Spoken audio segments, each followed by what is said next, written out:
सुप्रभात बच्चों, कैसे हैं आप सब। उम्मीद करती हूँ आप सब अच्छे होंगे। तो बच्चों, आज की कक्षा में हम पढ़ने वाले हैं अध्याय नंबर 7, जिसका शीर्षक है वाक्यांशों के लिए एक शब्द। तो हम देख सकते हैं कि हमें यहाँ पे एक चित्र दिया गया है और उस चित्र के ऊपर कुछ वाक्य लिखा है। जिसके आने की तिथि निश्चित ना हो उसे क्या कहते हैं? तो बच्चा उत्तर क्या दे रहा है? अतिथि।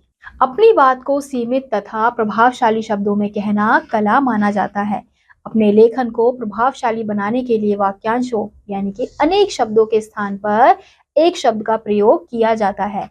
ऐसे शब्दों को वाक्यांशों के लिए एक शब्द या अनेक शब्दों के लिए एक शब्द कहा जाता है। जैसे यहाँ दिए गए वाक्य, जिसके आने की तिथि निश्चित ना हो, वाक्यांश के स्थान पर अतिथि शब्द का प्रयोग किया गया है। यानी कि वह शब्द बच्चों जो पूरे एक वाक्य को एक शब्द में उसके अर्थ को प्रकट कर देता है। ऐसे ही शब्दों को हम क्या कहते हैं? वाक्यांशों के लिए एक शब्द या फिर अनेक शब्दों के लिए एक शब्द। कुछ वाक्यांश, अनेक शब्द तथा उनके लिए प्रयोग होने वाले शब्द।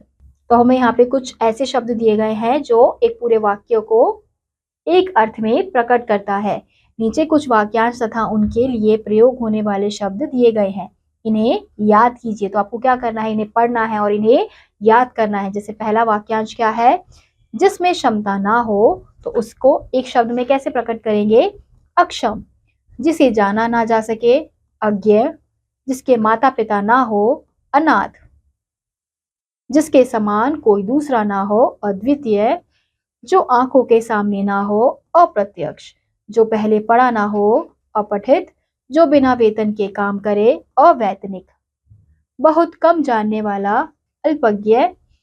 जो करने योग्य हो, जो करने योग्य ना हो, अकर्णीय।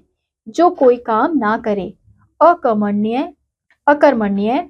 जहां जाया ना जा सके, अज्ञेय। जिसका कोई शत्रु ना हो, अजात शत्रु। अनुकरण करने योग्य, अनुकरणीय। जिस पर विश्वास ना किया जा सके, अविश्वसनीय। अतिथि का सत्कार करना, आतिथ्य। 6 महीने में एक बार होने वाला, अर्धवार्षिक। तो हम देख सकते हैं कि यहाँ पे आपको अनेक उदाहरण दिए गए हैं वाक्यांशों के लिए एक शब्द के। तो इन्हें आपको बच्चों पढ़ना है और इन्हें याद करना है। तो इसी के साथ आज का यह अध्याय यहीं समाप्त होता है। उम्मीद करती हूँ आपको यह अध्याय समझ आया होगा। मैं आपसे मिलूंगी अगली कक्षा में। तब तक के लिए नमस्कार।